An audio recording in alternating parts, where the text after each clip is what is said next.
baby. You're in the sweet spot, girl. You're in the sweet spot, darling. It's a magical kingdom in a mixed up world. You're in the sweet spot, baby. You're in the sweet spot, girl. You're in the sweet spot, darling. It's a magical kingdom in a mixed up world.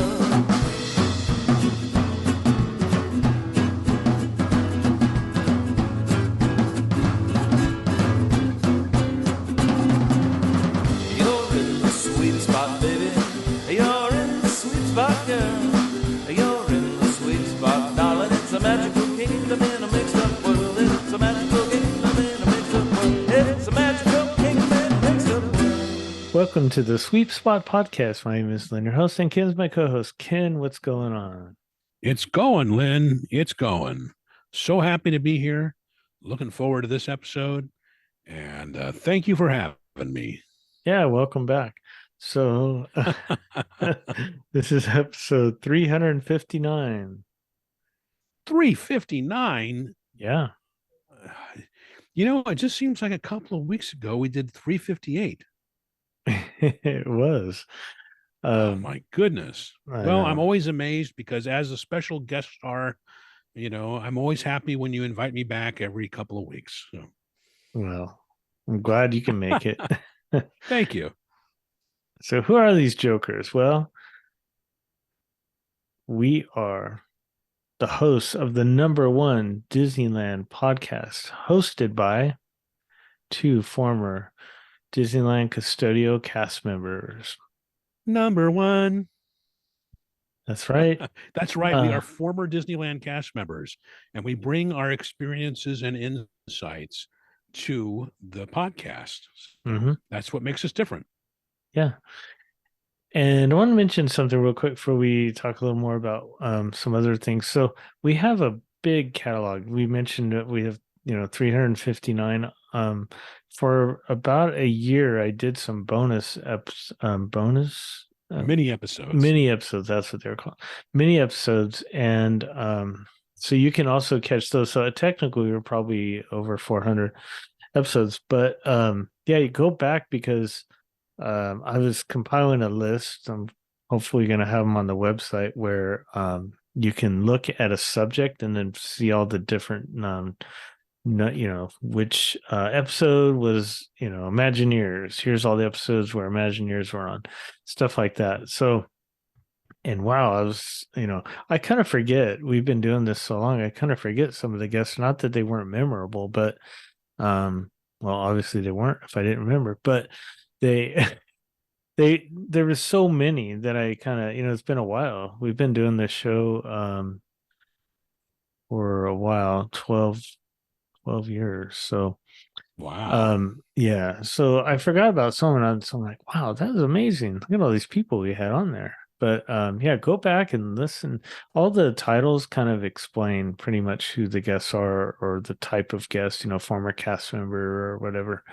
But yeah, definitely go back and check out all those. They're just amazing. A little bit weird in the beginning. We not weird because of the hosts that I had, but weird because of just getting used to podcasting.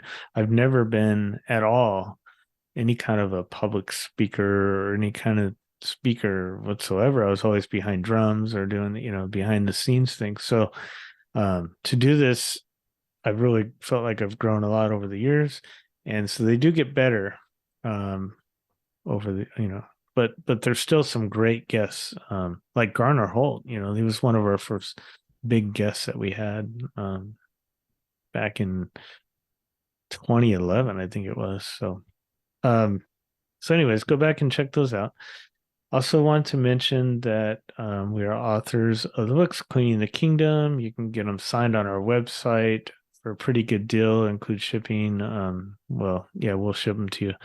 And you get those paperbacks. You can also get them on Amazon that are not signed. You can get it through Kindle and audiobook on both of those through like Audible and places you find audiobooks. We have a Patreon if you'd like to help support the show. We really would appreciate it. Appreciate all the people that are continuing to do that.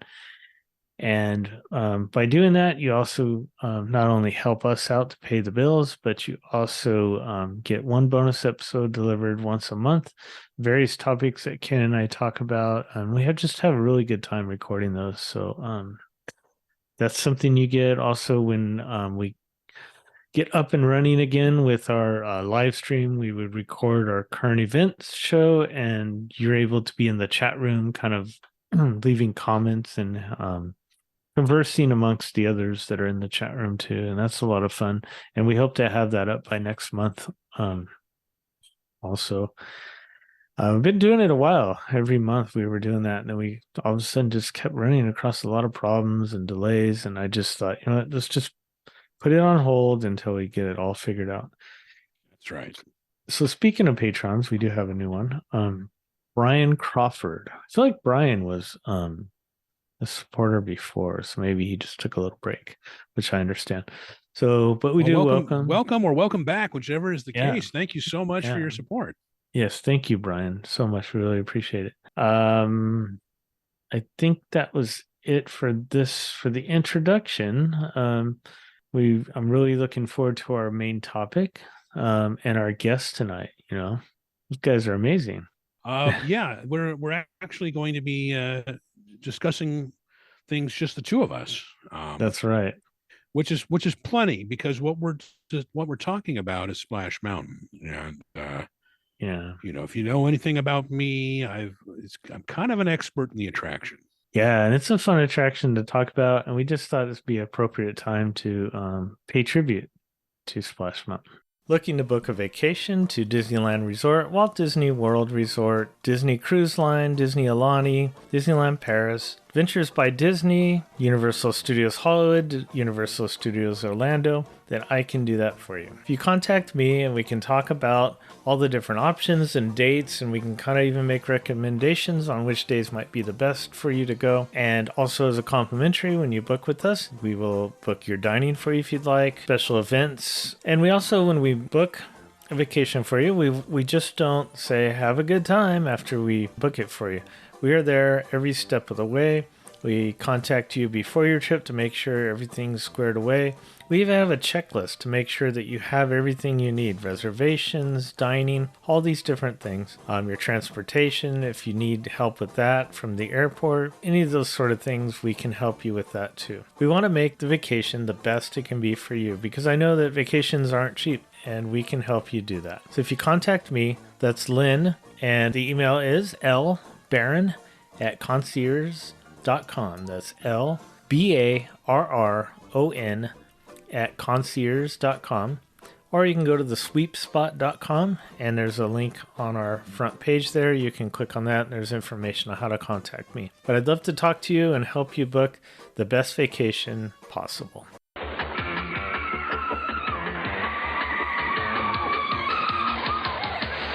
Inspired by the immense popularity of Matterhorn Mountain, Space Mountain, and Big Thunder Mountain, Disneyland's mountain range of thrill rides boasts a brand new peak. It's the official opening of Splash Mountain in the park's newly named Critter Country. On hand for the opening day festivities were celebrities from television and film, along with Michael Eisner from the Walt Disney Company. Splash Mountain, which is the longest, highest, tallest, keenest, best flume ride ever built. Unlike Disneyland's other thrill attractions, Splash Mountain offers riders a watery drop into a fantasy world. Based on Walt Disney's 1946 animated classic Song of the South, Brer Rabbit, Brer Fox, and Brer Bear take passengers on a waterborne journey through backwoods swamps, bayous, and waterfalls. In fact, with over 100 animated figures performing, Splash Mountain represents the largest audio animatronic cast ever assembled at Disneyland. And if that's not enough, the 87-foot-tall mountain hurls guests down a 47-degree chute, plunging 5 stories below. It kind of combines a lot of the things that are in some of the best rides that I like at Disneyland, like the Pirates of the Caribbean, the Matterhorn, and Space Mountain, kind of all in one.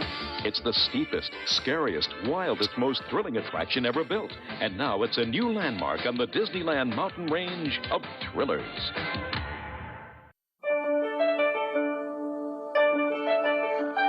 Marnie, this is Splash Mountain. Yeah. We're building this right now at Disneyland. When it opens, it'll be the largest log flume ride in the world. The largest? Mm-hmm. Wow, how big is it going to be? Well, it's about a 10-minute ride. There's 103 animated characters. It's all based on the Song of the South characters, Brer Bear, Brer Rabbit, Right. Uncle Remus, and all that. And so this is a whole musical adventure. This last drop here is almost 6 stories high that you'll drop down. And then when it's finished, this will be the fastest ride in the park. How fast? We don't know yet. Maybe 40 miles an hour. 40 miles an But hour? don't quote me. No. Okay, I won't. Walt Disney Imagineering is the coming together of creative ideas and the technology to crystallize them into reality. Engineers, architects, artists, and designers all work together using the tools of imagination to create the Disney-themed experience. Walt Disney set up Imagineering in 1952 to design a revolutionary concept in outdoor entertainment, Disneyland. Walt brought in art directors and designers from his studios to create the world's first theme park. It is here the world-famous attractions such as It's a Small World and the Pirates of the Caribbean nestle into various themed lands. Today, Disney Imagineers continue to pioneer unique and exciting entertainment experiences throughout the world.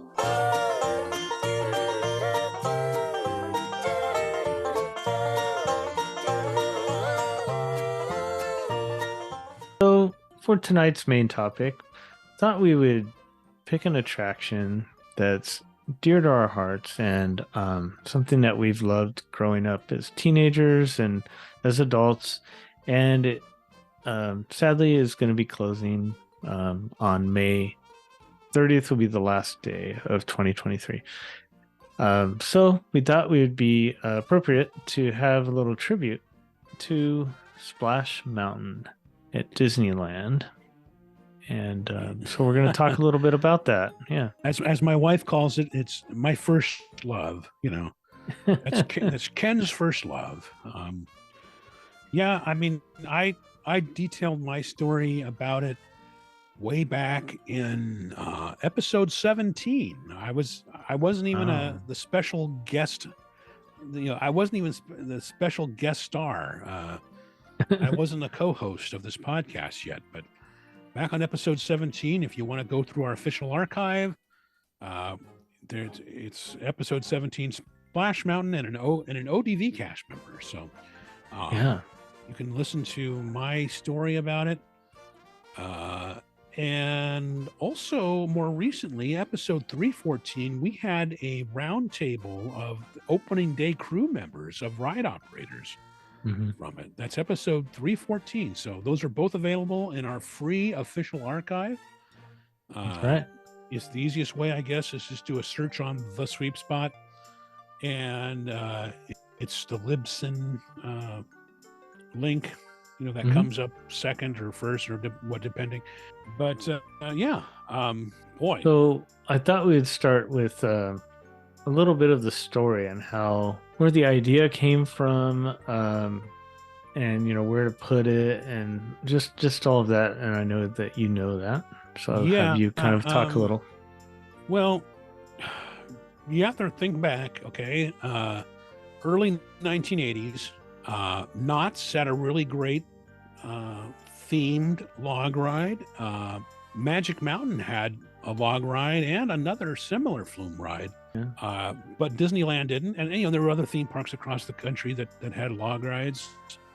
I think the Santa Cruz, you know, boardwalk. I don't know, but so you know you had people like Dick Nunes, people in operations at the parks who were like asking Imagineering or asking with the time WED, you know, how about a log ride? You know, Disneyland needs a log ride. There was nowhere.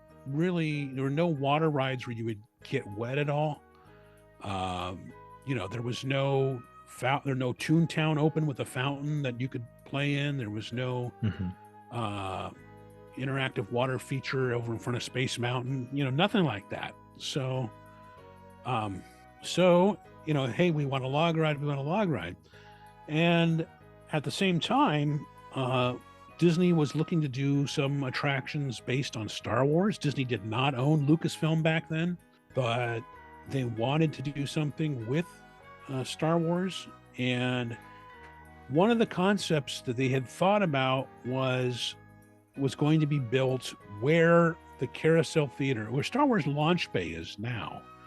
Okay, it's the building that used to be Innoventions, and before that it was empty for 10 years, and before that it was America Sings, and before that it was the Carousel Progress. Okay, so they were planning in the early 1980s. Okay, it was America Sings that was there, and they were talking about putting the Star Wars attraction there.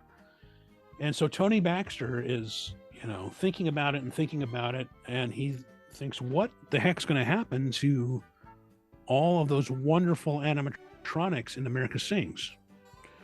And if you haven't seen America Sings, you should, you can see videos of it on YouTube.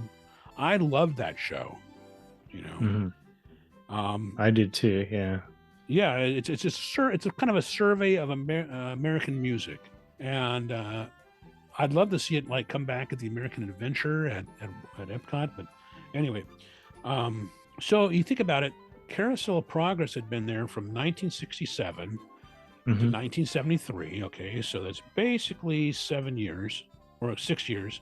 And America Sings, they took out Carousel of Progress to move it to Walt Disney World. And then America Sings opened in 1974 to celebrate the 1976 bicentennial of not of Disneyland, of the country, of the United States of America.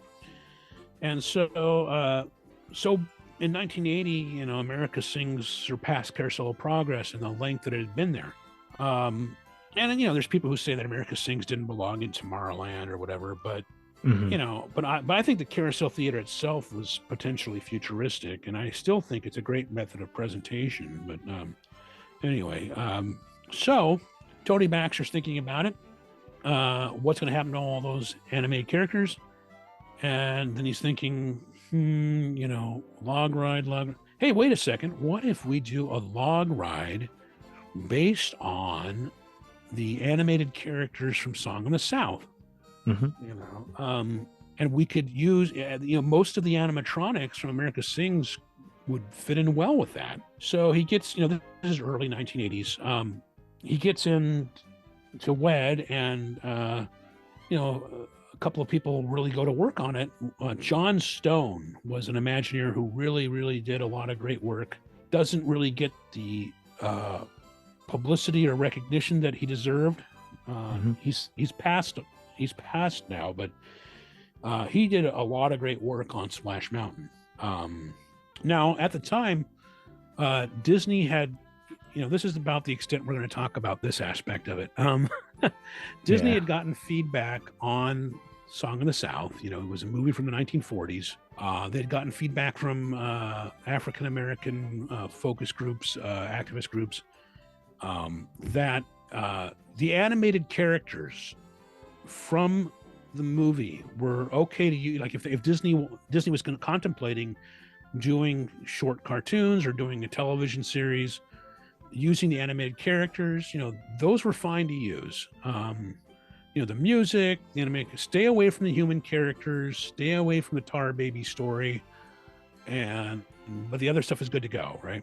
So that was the feedback that Disney was working with at the time. And so, they could do the long ride using the animated characters and the music, and it would be great. And so they came up with the design and everything, and there were, as always, there's different things that they, at one point they were thinking about incorporating a restaurant into the attraction, and, they didn't do that. Well, 1984, Disney gets a new CEO and COO, Walt Disney's son-in-law gets ousted as CEO, and Michael Eisner and Frank Wells come in, and they're going around checking on the different divisions at Disney.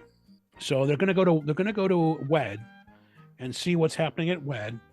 Well, Bruce Gordon at the time had always kept the Splash Mountain concept alive, and there was a really nice model of it, and he made sure that and probably some of the illustrations were prominently displayed at WED for Michael Eisner's visit, and Michael Eisner brought along at least one of his sons.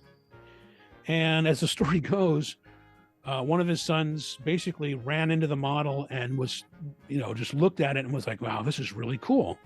And Michael Eisner noticed and was like, well, what is this? So Bruce Gordon explained, and they got the approval to go ahead and build it. You have to understand, okay, because early 80s, okay, you're talking about the movie that the characters are coming from is almost 40 years old, but what did Disney have to work with at the time? Disney didn't own Marvel. Disney didn't own Lucasfilm. Disney didn't own 20th Century Fox. Disney didn't own Pixar. There had been they didn't have their animation renaissance yet. There was no Little Mermaid, no Beauty and the Beast, no Aladdin, no Lion King, none of that stuff yet.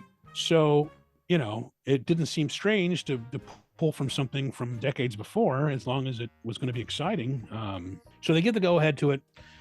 And so they make the plans for it. They're going to take out the animatronics out of America Sings, reprogram them, put them in the new scenes in Splash Mountain. Of course, eventually they realize they're going to put the Star Wars attraction, it becomes Star Tours, and it's going to replace Adventure to Inner Space, not America Sings. But, by then, the Splash Mountain project had too much momentum. So, it's like, we're going to close America Sings and we can put something else in there in the Carousel Theater.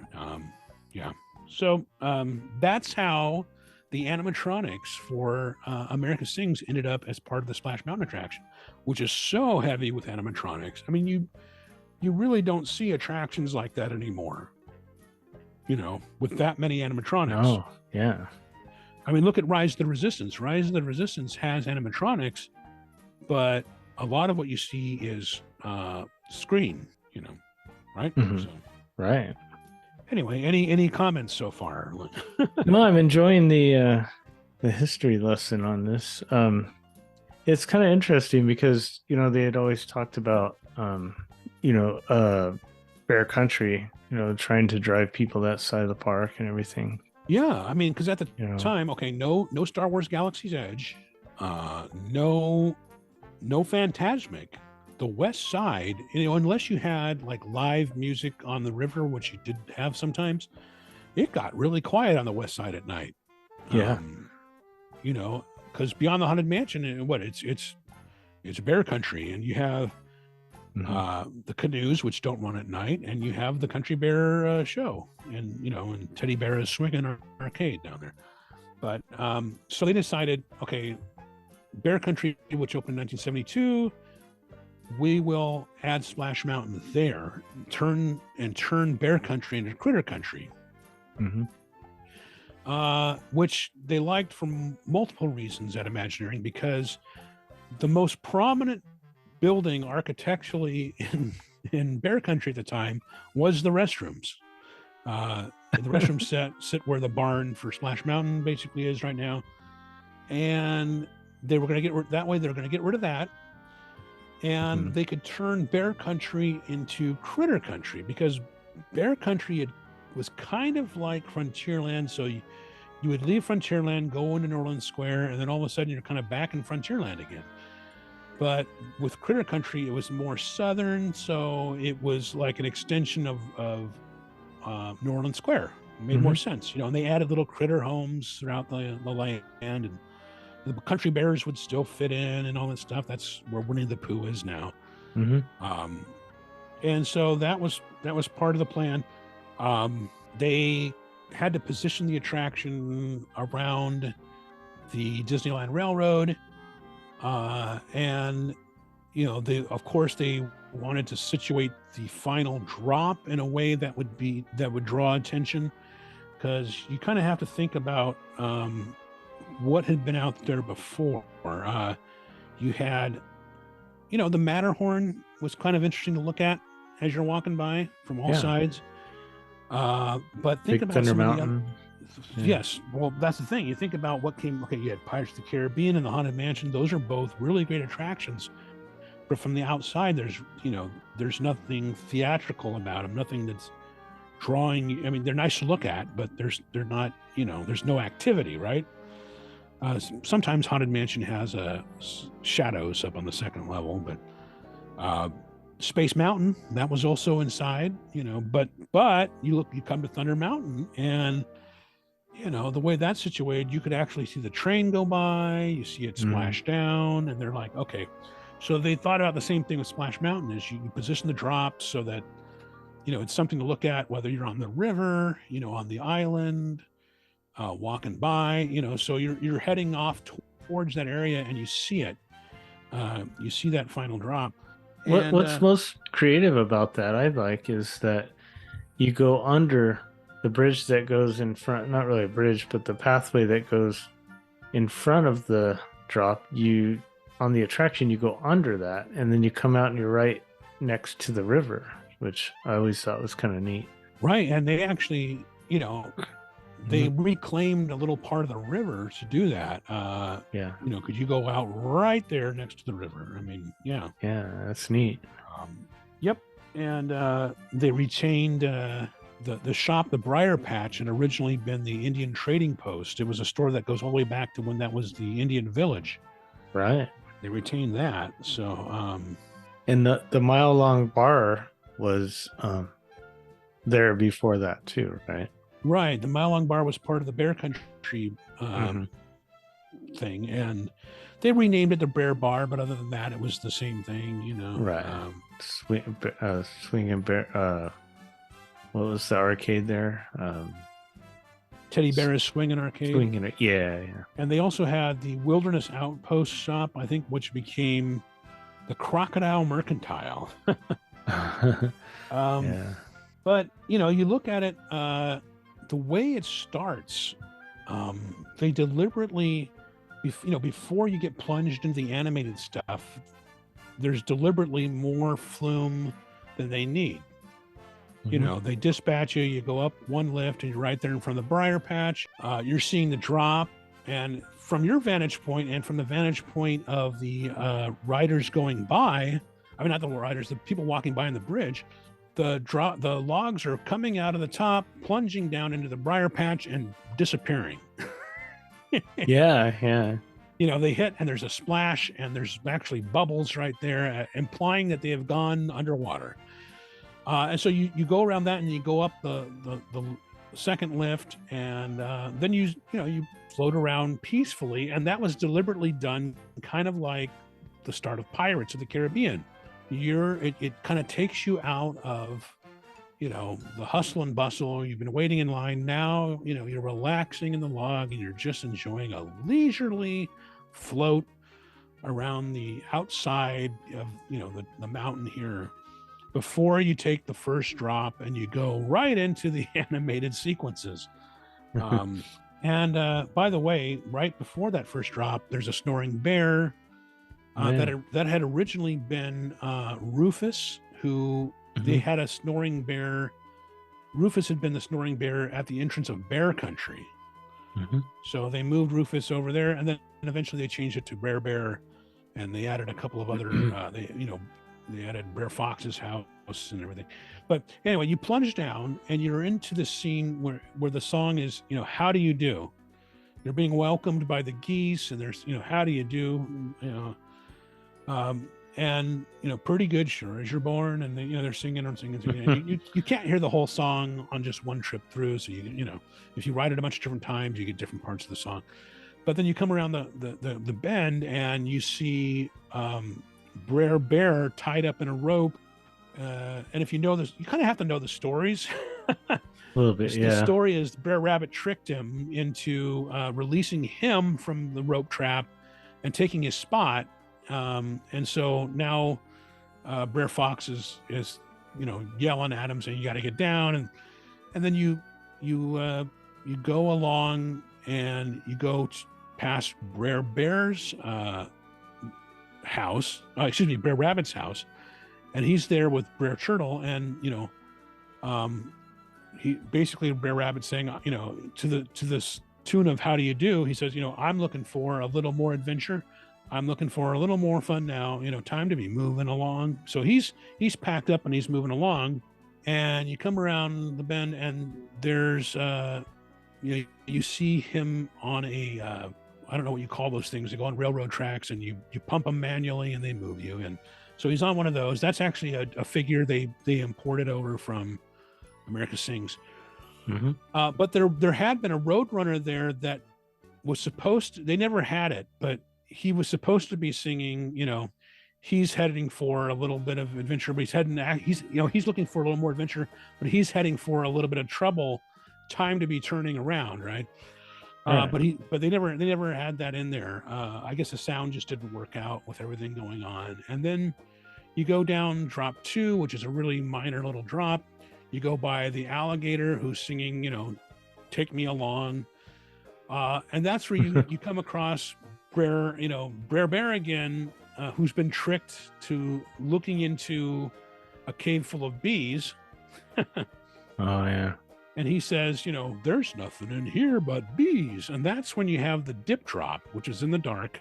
I love that. Yeah. You go down, and then surprisingly, you go back up. Have you ever seen it with the lights on, that dip? Not while it's operating. No, but just yeah. I haven't had a chance to see that. I would like to. I could just imagine what it looks like, but I have no idea. But yeah, that's one of my favorite parts because it's so surprising. They have to bypass the water. The water actually gets bypassed separately, and then you rejoin the water. See, it's like a slide, but you never hit the water until the end. Yeah, because spoiler alert, there are wheels on the bottoms of the logs. Oh, that's how the drops work. But I hope they keep that. I hope they keep that when they do change it. But yeah. I don't think I can't imagine they're doing anything structurally to the attraction. Right. I think it's all going to be just show work. So now you're in the cave with the swirling bees around each beehive. It's a black light effect. You go down drop 4, which is a small. It's kind of like drop 2. It's very small. You see Brer Bear with he's rolling around with the beehive on his nose. And then you see you're in the laughing place, right? Which everybody's got a laughing place, place. And they incorporated some of the glowing jumping water effect. You've seen the jumping water at it's been at the exterior of Journey to Imagination, and the glowing water, that was from the old Nature's Wonderland mine train. So they wanted to do tribute to that. So that's brought back in the laughing place. And then you come across, Brer Rabbit is stuck in a beehive in honey, and Brer Fox is going to get him. And Brer Rabbit saying, let me loose. And, you go through the burrows of the rabbits and the possums, and they're lamenting that Brer Rabbit's been caught. It originally was a song called Sooner or Later from the movie. Sooner or later that rabbit is going to come home. Yeah. But they changed it to a darker song, which was, stay away from the laughing place, Yeah. And, then you have the buzzards or the vultures, whatever they are, talking to you, and they're hearkening back to the lyrics that were in the earlier music, including the Roadrunner, which you don't actually hear, where they say, time to be turning around. If only you could. Everybody's got a laughing place. So it's very ominous. And then you go up the third lift. And by the way, the lifts at Disneyland are the rubber lifts. It's not a chain. Rubber belts. And you go up, and you see Brer Rabbit. He's tied to the stake, and you see the silhouette of Brer Fox. And he says, I recognize I'm going to skin you, or whatever. And then Brer Rabbit says, no matter what you do, please don't fling me down to that briar patch.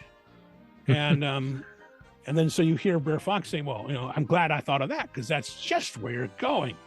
So now you're at the top, right? And you can see out all across Disneyland. Yeah. And the drop, you're looking down, it's a 47-degree angle.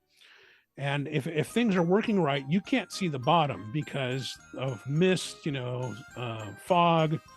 So all you can see is the briar patch down there. And it's like, uh-oh, where am I going here? You know, and you drop down, and if you're really quick, there's a sign there that says drop in again. You know, you never really see that while you're riding it because it's just too fast and too misty. Then you have the run out so that the logs can slow down. It's in a tunnel, and you come out there by the river and you bend around. And of course, you know, if you haven't been on the attraction before, you're thinking, well, that's it. You know, that's the end of the ride. Mm-hmm. And you're just kind of slowly meandering. And then you find out, you know, you go into the finale scene. So there's a whole finale show scene with the Zippity Lady boat that's moving. It was actually, that was a Bob Gurr project. And you have everybody singing on there. They're all celebrating that, you know, Brer Rabbit escaped. You know, they're singing zippity-doo-dah, zippity-ay-my, oh my, what a wonderful day. Welcoming back Brer Rabbit today. And you see what's happened to, you know, Brer Bear's kind of trapped, and Brer Fox is there with him, and there's a crocodile who's got the tail of Brer Fox. And you go past them, and you see Brer Rabbit in front of his home, where he's saying, you know, he's basically learned his lesson, you know, home sweet home is the lesson today. You know, I'm back home now, and I'm here to stay, and that sort of thing. And that's the end. You know, that's the attraction. If you've never been on it, you can probably see some videos online. But it's about a 9-minute attraction. You know, it was a pretty ambitious log ride. Yeah. At the time. But, you know, the drop is much longer and steeper. What was that? It's about a 9-minute attraction, and the drop. It's about 9.5, but it's a pretty long attraction. I mean, you know, with all the show scenes and everything, and the drop is according to this 45 miles an hour. Sounds about right. Yeah, I mean, it varies depending on who's in the log. Weight, yeah. It does catch air as it's going down the drop. The rumbling you hear is it catching, you know, part of that sound is it catching air a little bit, you know. So, wow, 47-degree angle, like 52.5 feet or whatever, you know. So it's like longer and steeper than the one at Knott's Berry Farm, and you know, at the time they were claiming it was, you know, all kinds of records, you know, but very extensive attraction. The original budget, I think, had been proposed, I think it was $17 million. And of course, you have to think about this. This is mid 1980s dollars. That's a lot, $17 million, which is, they said, oh, that's how much it cost to build the entire park, you know. But of course, you're dealing with inflation, and right. It ended up costing a lot more than that. I went into a lot of details with that, and you know, in episode 17, you know, originally they were going to build it with 8 seats per log. It was going to be, you know, it's bench seating, like you're straddling the seat, right? And you have it was built for 8 adults, you know, in pairs. So basically 4 seats, each holding 2 adults. But they scrapped the original logs. They were going to, you know, and they ended up, the logs they opened with had a seating for 2 adults, 3 adults, 2 adults, so 7. And they switched the seating configuration, so it was 2, 2, 3. And those logs are gone, and you know, they've had a different set of logs where everybody has their own seats except for the back seat where you can sit side by side. But big log fleet, you know. It was something like 40 something or maybe even 50 plus logs. Wow. Because you need a bunch in the attraction. Like basically you were dispatching at optimum performance, you're dispatching like 1 every 12 seconds. But the thing is, the water system for the attraction. Okay, so Pirates at night, normal night, the water just stays where it is, right? Right. But for Splash Mountain, what they do with at night, or if the attraction breaks down, they do some maintenance, fix something before it gets running again. You turn off the water pumps, the water all eventually filters down and drains down into a reservoir. So, where's the reservoir at, Ken? It's underneath the attraction. Oh, really? Yeah. Oh. So, so they is do it that every accessible? Night. Is it accessible or no? It's just an underground tank. You can see parts of it backstage. Like if you're, if the attraction's turned off, you can still see the water there. But Oh, I think I remember that. Okay. Yeah. Yeah. So it's interesting. Well, you have to think about the layout too. I mean, when you're in the finale scene, the final lift and drop are above you. That's true. Yeah. So the main scene is like the main scene segments are taking place in about the middle of the mountain, middle to bottom, right? Somewhere in the middle, because you do go up. You do take a lift in the beginning. Yep. It's under that. It's all underneath you there, and then the how do you do and the laughing place are in a separate show building. Yeah. In the back, and those are on top of each other. The laughing place is under how do you do. Wow, that's so neat how they do all that. Yeah, it's just how they really laid it out really, really well, and it's it'll be interesting to see what they do with it when it comes back. But go ahead. We didn't a few things we didn't mention. So it opened on July 17th, 1989, and it was the official opening. Yes. Yeah, it's big opening, right? It was a big ceremony and everything. They even had a special on TV about it. Correct? Yeah, I mean they also had Ernest Goes to Splash Mountain. Yeah, that's what I meant. Yeah, I couldn't remember the name. Yeah. Well, they had a big old a pump for show, and Ernest and Michael Eisner and the characters pull the lever to get the water flowing. Yeah, that was for show. Right. If you really want to have fun, there's the Splash Mountain rap on YouTube. You can find it. What? Totally 80s. Oh yeah. Oh yeah. Okay. People dressed up like construction workers singing the Splash Mountain rap. It's it's something to behold. Interesting. They did have problems getting it open. Like you said, it officially opened July 17th, 1989. They originally planned to have the official opening in January, which is kind of interesting, the coldest month, and they were gonna try to have it soft open on November 23rd, 1988, and that's the day that Critter Country opened. So just before, like around Thanksgiving break. Yep, the day before Thanksgiving. Now, remember, I said that the Disneyland Railroad kind of helped dictate the layout of the of the placement and layout of the attraction, and as if you ride the railroad, you can see that finale scene. But if you're in the finale scene, you don't really see the railroad. You have to know it's there, to see it. They had to, they took the opportunity while they were building Splash Mountain. They did not have the railroad running, so they rebuilt the tracks and they did some rebuilding of the engines themselves and all that.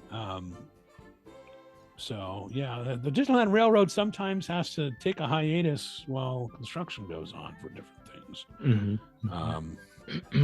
I think they could adjust the water and the angle of the water, where the log was hitting the water in the run out.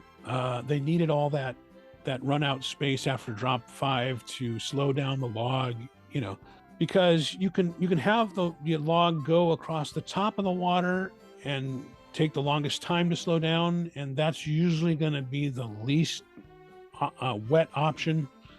Or you can slow it down quickly by having it enter the water deeper, and that's going to be much more water. I think I described all the dynamics of that before in the previous episode, but that was part of the reason it was delayed. Was the law? It was just too wet and rough before. So, they ended up getting it soft open in mid-June, or actually the end of June. I wrote it in mid-June, but they didn't get it soft open until late June. Wow. It is built out of concrete, sculpted and painted and all that sort of thing. And it was exciting because, another mountain at Disneyland, there'd been Matterhorn and Space Mountain and Thunder Mountain, and now there was going to be Splash Mountain. And as the ride operators we had on in that previous episode said, because it was concrete, the sound echoed through the attraction, and they had to add some sound dampening material. So if you've ever been evacuated out of the attraction and kind of touched the walls, it looks like rockwork, but it's actually kind of a softer material. It was to dampen the sound. Gosh, I don't know how many attractions had an Oscar-winning song featured in it, because it had Zippy Doo was an Oscar-winning, Academy Award-winning song. Right. That's the whole finale. That used to be such a Disney anthem, but now that's been pulled from rotations and things like that. Yeah, great song. Yeah. Well, it got an Academy Award. It'll be interesting to see how many of the animatronics remain when it comes back.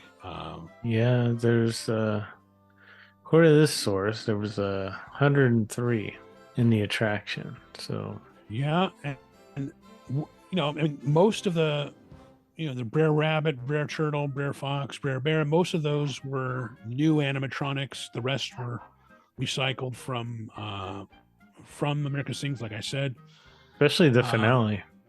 And they had, of course, they had already recycled a couple of the geese from America Sings into the Star Tours queue,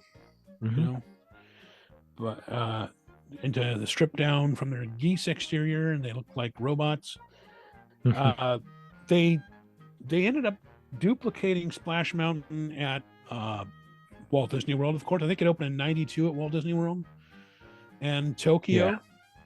And as of now, there's no word on Tokyo's closing or changing. Yeah.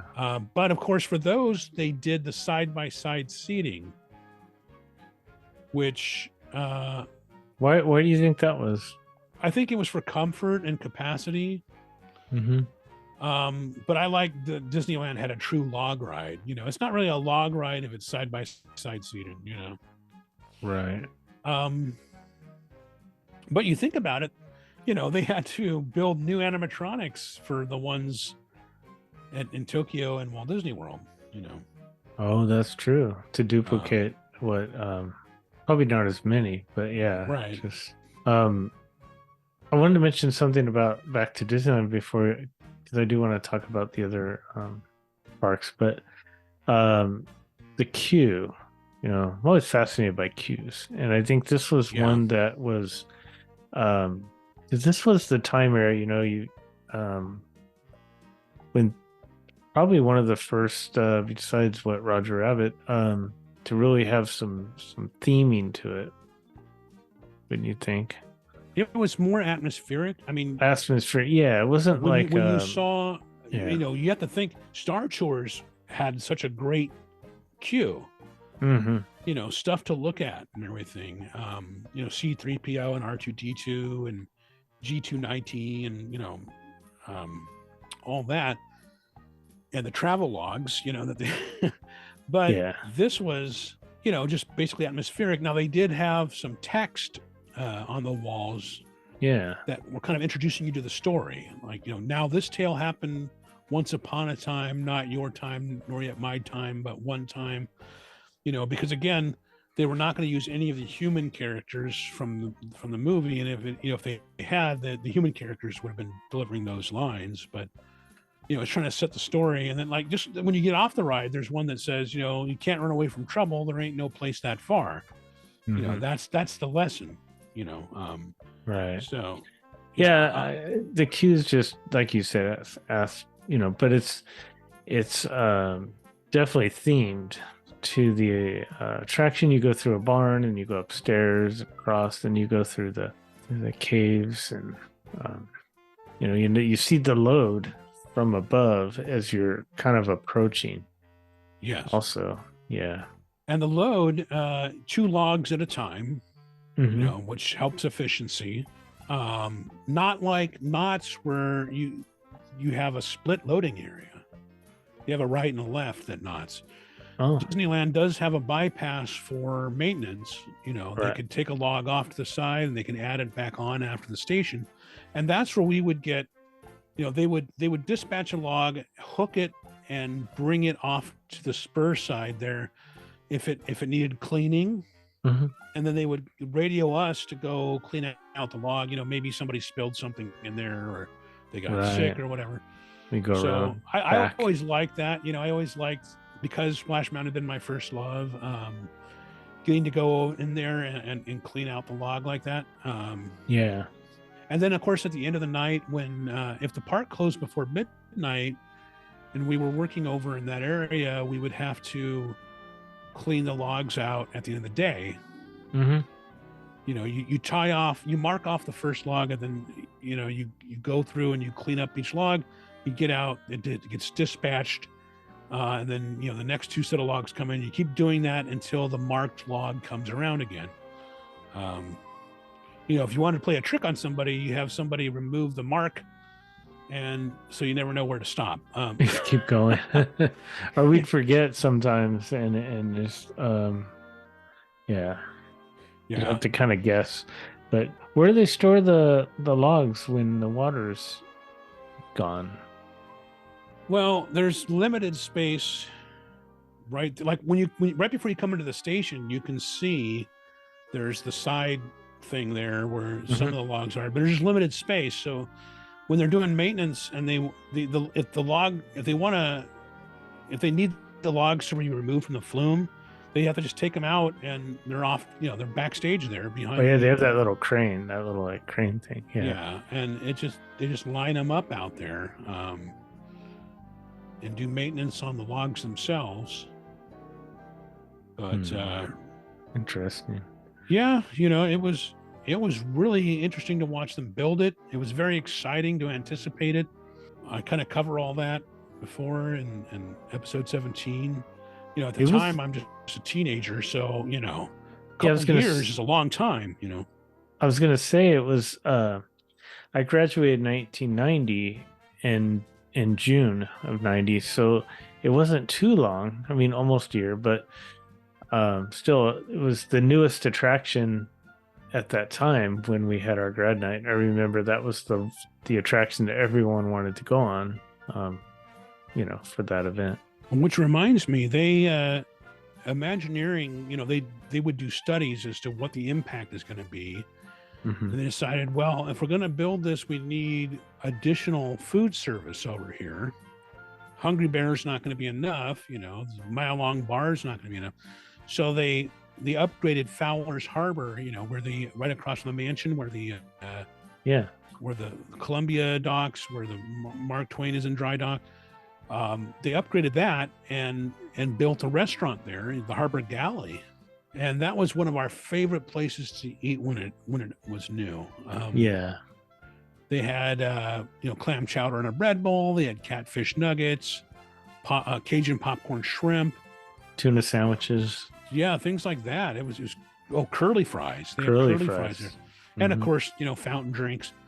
So when we'd be waiting in line for Splash Mountain, one of us would go over and order something and bring it to the rest of us. And because the line when Splash Mountain first opened, there was no fast pass, right? Right. So you had all the line inside the barn, the interior line, which if operating at full capacity might be 20 minutes in there, but it would spill out. It would switch back a couple of times between the barn and the exit, so filling most of that space between the shops and the attraction. And then it would go up, switch back a couple of times between the barn and the Briar Patch shop, then go up, of course, behind the Briar Patch shop, and it would switch back a couple of times on the bridge where you're entering Critter Country, and go back, go into the area between Splash Mountain and the Haunted Mansion. Then they would have to do a staffed crossover, because the line would continue towards the planters along the river. It would switch back on that walkway next to the Haunted Mansion, and then it would curve around by the Harbor Galley and go down towards the Tom Sawyer Island rafts. And sometimes it would go past that, almost towards the Mark Twain riverboat dock. Wow. Yeah, when Splash Mountain first opened, because like remember, no fast passes, no Genie Plus. It was a big deal, and they would have to staff it with a couple of crossovers, so that crowd flow could keep going. Wow. It was a big deal. I mean, it was, and cleaning it. I mean, before it was kind of prophetic. Before I went to work there, that first summer, I'm waiting in line with my friends over and over again, and people would just leave trash inside that barn, because they've been waiting forever and ever and ever. And we would actually pick up the trash. we would come to the loading area with our arms full and dump it in the cans there. And the ride operators, they could get irritated with us because it's like, oh, you guys again. But when they would see us with an armful of trash and say, oh, we picked this up in the line and we throw it in the trash can, they were like, oh, that's really cool, And I'm kind of prophetic because, word must have gotten back to casting so that when I applied, they stuck me in custodial, And then so in 1990, I was sweeping through that line a lot. I had a shift my first summer that was assigned to lines a lot because it was like the 11 to 7:30 shift. Right. Because I was brand new, and Harry Hemhauser was a foreman out there, and I would get assigned to that. And boy, that was a big deal. Back sweeping the Splash Mountain line. Oh yeah. That was a lot of work. And the trash cans were sometimes hard to get to. I remember there was one that we had to go up some stairs. It was in the barn, right? Well, it was like, in the barn area there. You had to go up those side stairs. It's kind of across from the entrance. Near the train tracks there. So. Yeah. So you had mentioned Fast Pass. I don't know the year that was added, but I'm going to make a guess and say that it was around the year 2000. But I know I was working there, and they had moved them in several two different places. I know at one time they had it at that extended queue area on the side there of Splash Mountain, and then they had moved it across from Country Bear Jamboree, and that next to the shop right there. But that was interesting because we were both there when Fast Passes were introduced to the park, and that changed a lot of things, especially, you mentioned trash. So people are standing even longer in one spot with Fast Pass. So the impact was more. Yeah, that can increase the amount of time, the standby line's moving more slowly. We talked a little bit about the reservoir and all that stuff. It worked. The water flow system worked on a gravity basis. When you get to the top of the second lift, there were a couple of pumps off to your left side. So the water's coming around the corner there, and you come off the lift and you go into the water. And there's a series of weirs, they're called, to manipulate the water. And so the gravity takes, like if it's coming up for the day, they have to turn the water on. They have to turn the pumps on. And then it takes a few minutes for the water to filter through the attraction and stabilize. Right. But yeah, I mean, it's a lot of engineering and a lot of design and the show building kind of, there's a little space between, there's a little room between the Haunted Mansion show building and the Splash Mountain show building. Right. But all that kind of stuff had to be taken into consideration for the layout. How much space do we have to work with? That's gosh, when they first opened up, because it was so busy back there, they had a little satellite first aid station. Oh yeah. It was just backstage behind the gates there. Because think about it, it was just easier to treat people there than to have them go all the way to first aid, Yeah. Wow. Yeah. So you had mentioned that there's Splash Mountain in 2 other locations in the world, and they both opened in '92. One was in, they were both actually in October, as one day apart. So I think that was well planned because they just made 2 of everything. Right. Save money by duplicating. What I've been on the one in the Magic Kingdom one time. I don't remember a whole lot. I remember the seating configuration, like you'd mentioned, and I remember it was in Frontierland, but I don't remember a whole lot about it. Was there anything different that you know of that is in that one? Well, it was more Western than Southern because, it's in Frontierland. It doesn't have, they don't have Critter Country. One of the big things was that in that attraction, Brer Rabbit actually hops. Oh. The actual effect wasn't as impressive as I had hoped. Yeah. But yeah, it's some people like that version better because they weren't constrained with these are the figures that we have from America Sings, and they had learned a few things from the Disneyland version. I've always had a soft spot for the Disneyland version, and yeah, of course, it's one of the best log attractions ever built. I was looking at this. Disney does a log ride. It's really impressive. Right. And there's actually lap bar on the Magic Kingdom and the Tokyo one, right? I don't remember lap bars being in the one in Florida. Maybe I'm just spacing on that, but oh, okay. It says here Tokyo, yeah. So that's interesting too. Tokyo, there's they're dealing with a lot of different codes in Tokyo. Right. So since it's a longer attraction too, so you have to remember, as far as anticipating this, there was no micechat.com. There was no laughingplace.com back in the mid 80s, mid to late 80s. And so it's the information was very limited as to what was going on. You kind of, there might be a newspaper article or two. There was Disney News Magazine or Disney Magazine. The name changed over the years. I know Disney News did have an article on it. There was a fan magazine called Storyboard. The article it was just called Storyboard back then, and they had an article on it.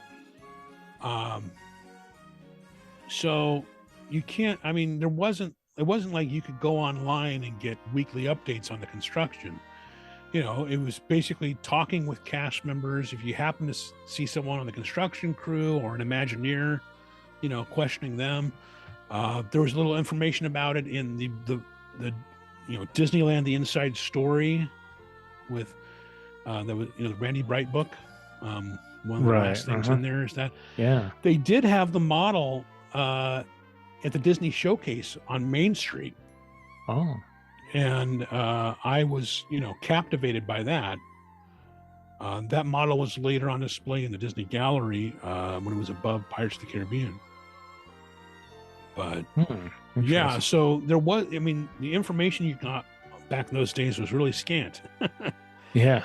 And, just there was a lot of mystery to all that stuff. Do you know if a lot of the same designers and Imagineers that worked on the Disneyland one also worked on Florida and Tokyo? I don't. Well, okay, though, because the ones that worked on the Disneyland version, like I said, included John Stone and Tony Baxter, John Stone. Bruce Gordon was a show producer. There's someone named Chris Teets. There's a few other names that are that I'm failing to grasp at the moment. Dave Feighton worked on the animation, and I don't know. I think most of those people didn't do the Florida version. I think other people were doing most of that. But pretty much the plans had already been. I mean, obviously there's a little bit of altercations, but there's altercations. Right. There may have been some altercations. There might have been some altercations. No, but pretty much the plans had been set. I mean, the story, everything had kind of been set up. It was just pretty much like building it and making it happen in that space that it was going to be in. And of course, what happens, you get Splash Mountain open, and then what happens, you have Disney's animation renaissance. You have Little Mermaid, Who Framed Roger Rabbit, you have Beauty and the Beast, Aladdin, Lion King. So now you have some other stuff to work with, supposedly, but most of those didn't get their own attractions at first. They got shows and parades and things like that. But I mean, what was Disney having at the time? I mean, Disney had a hit movie in 1984 called Splash with Tom Hanks and Daryl Hannah. Live action. And Michael Eisner did throw out putting in a tie-in to Splash Mountain with that. Tom Hanks audio animatronic. Oh, a Daryl Hannah animatronic. Oh, but I mean, think about it. I mean, Disneyland was not going to have, a topless mermaid. A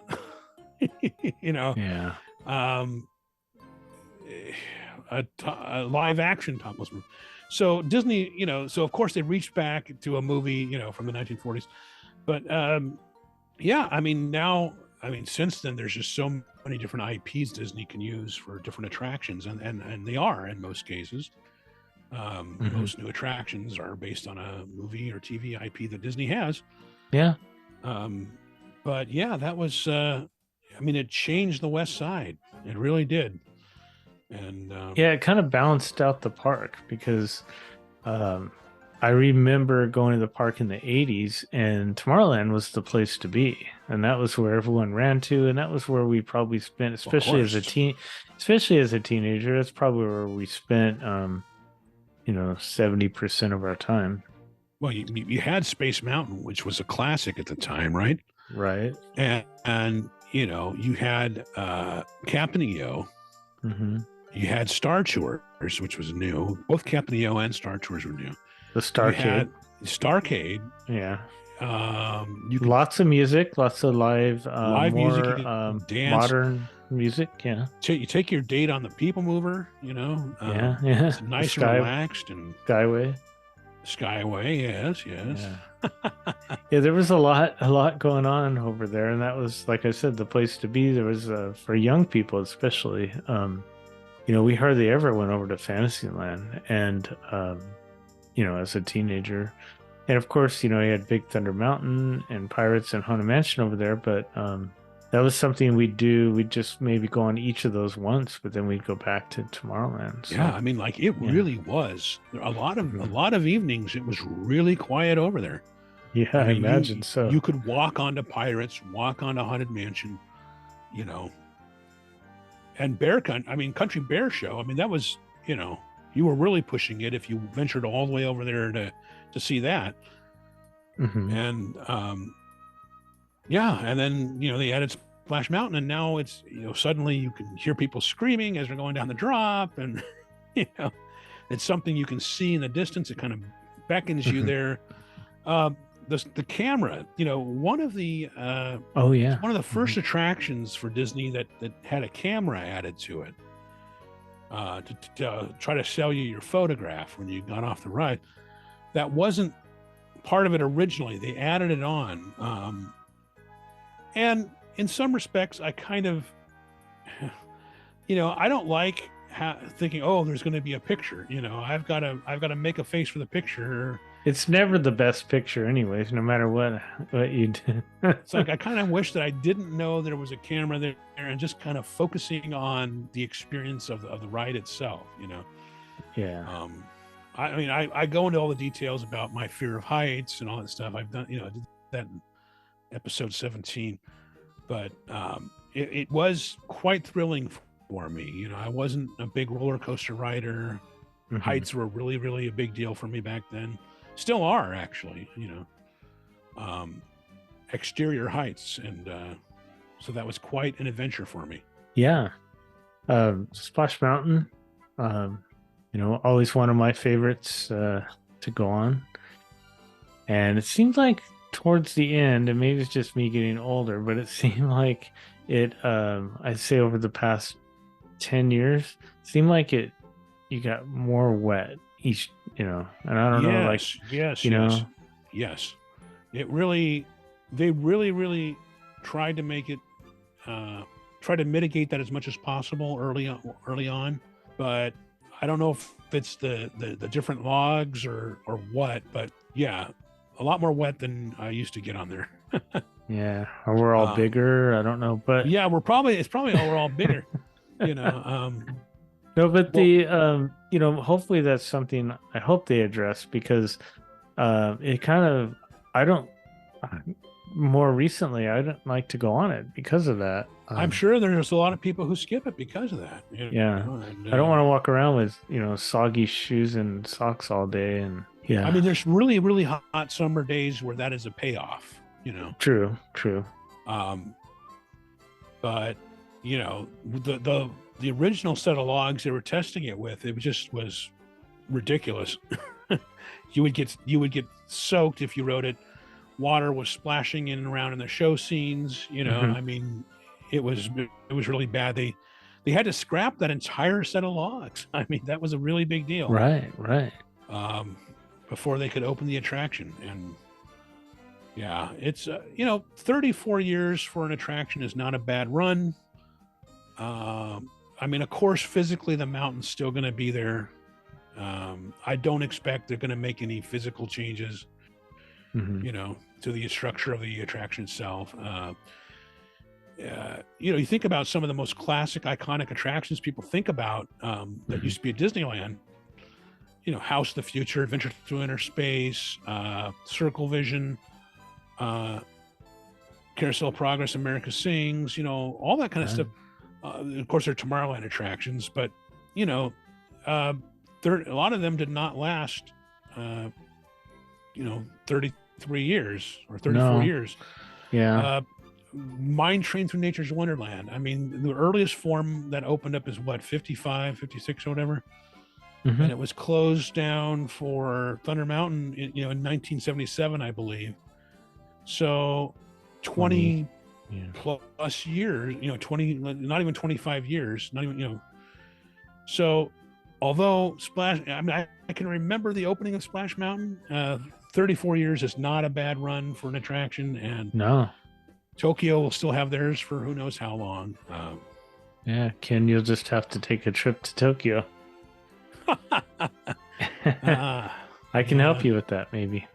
Yes, contact Lynn for your travel needs. Yeah. Well, I'm sure we're kind of go ahead.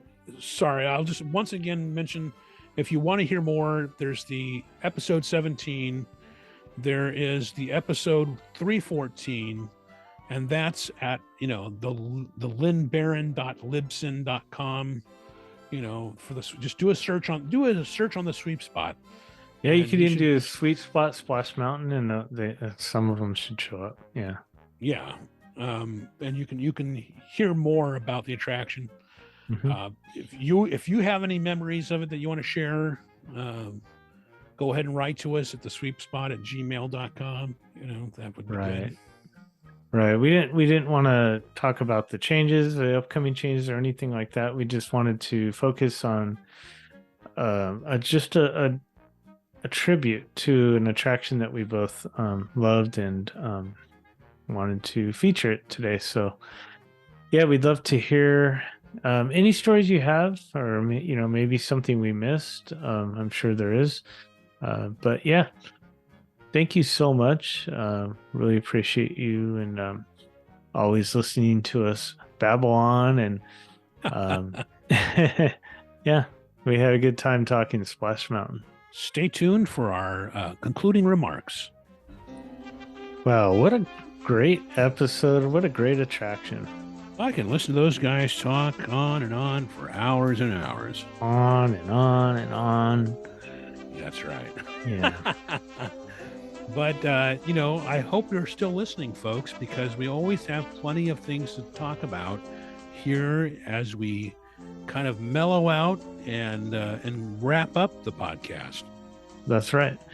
So I like to read the reviews. It's more of a tribute to you guys, like the listeners. You leave a review. I'd like to read what you have to say. It's not really like to boast us or anything, but it it is very nice to hear that it does lift us a little bit and give us a little more push. Sometimes we record these kind of late and I'm kind of tired, and I read these and I go, you know what, it means a lot.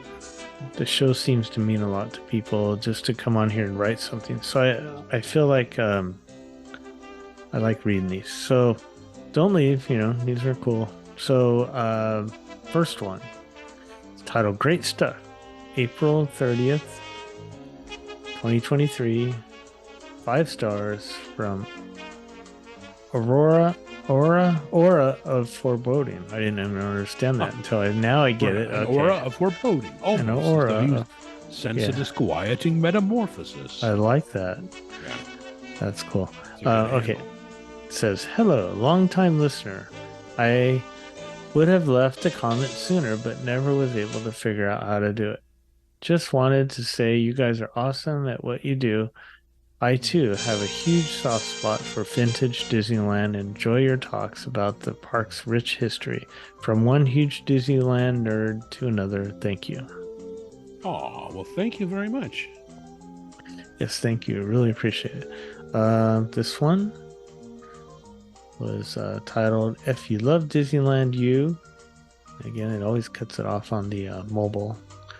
This was 5 stars from K&K listener, and this is Saturday, so whatever the date was last Saturday, May something. I don't have a calendar in front of me. Actually, I do have a calendar for me. It was May 6th. Saturday was Yeah. the Seso de Mayo. It was May 6th. Yeah, May 6th. Okay, it says this show really immerses you in the magic every week. Great show and guests. Thank you. Thank you very much. Really appreciate that. Oh, wow. We have a long one here. Okay. I like it, though. Oh, I know who this person is. Okay. Best Disneyland podcast. See, and it goes ... because the kid doesn't read it all. It doesn't matter. I like that. Best Disneyland podcast. There you go. He says, like, it's the best Disneyland podcast hosted Except by for 2 guys who used to. Yeah, except for he lists 10 others, 5 stars. This was left, says Tuesday. So that was the 9th of May. Okay, it's a long one. This is from Matt Green, and Matt Green lives not far from me here in Utah, and he and his daughter actually came by and saw us in Disneyana, if you remember that. Wow. Yeah. So he wrote, the Sweet Spot podcast is the best Disneyland podcast I've listened to. I have spent the past 5 months listening to all 272 episodes minus the first 4 or so that I couldn't find. And the current hosts, Ken and Lynn, are terrific. Lynn's sincerity and professionalism are the perfect complement to Ken's wit, dad humor, and radio voice. Aha. Wow. Thank you very much. Dad humor. They provide a perfect mix of Disney history with stories from their time working in the parks as sweepers. My favorite interviews have been with legends such as Tony Baxter and Rolly Crump. But I also love episodes with Dave Smith, Jim Corcus, and David Koenig. As a former Southern Californian and now a current Southern Utahn, I feel like I relate to both Ken and Lynn and really appreciate their hard work and dedication to putting each episode out. Keep up the great work. Updated to thank add. you so much. Well, he added some more. Updated to add. After listening to episode 358, I have to add Tom Morris and Rick West to my list of favorite interviews. Yes. All A highly right. acclaimed episode. Yes. Thank you so much. Really appreciate that, Matt. That's awesome. And then we have our last one for the night. And this is titled Love the Show, 5 stars. This is on Wednesday, the 10th. It's from Shilak 2. I need glasses. I need my reading glasses. Okay. It says, I am a big fan of the show. Been listening for quite a while. Even own one of their shirts. Keep up the good work. Ooh, yes. Get our shirts, folks. Speaking of shirts, yes. Go to our website, thesweepspot.com, and you can get there's several different designs we have on there. You can order them through TeePublic, and they also have, I noticed on TeePublic, and we've mentioned this before, but they have a variety of different things you can order. They have like phone cases and hoodies, and there's so many things. And we have some wonderful, wonderful graphics that are on our shirts and mugs and whatnot. You'll really like them. Oh, yeah. So thank you so much for listening. Really appreciate it, and hope you're enjoying all of these shows. And spread the word. Tell people where they can find us so they can listen to. Yeah. Leave a review. I'd love to read 4 more next week. That would be awesome. So, all right. Until then, we'll talk to you next time.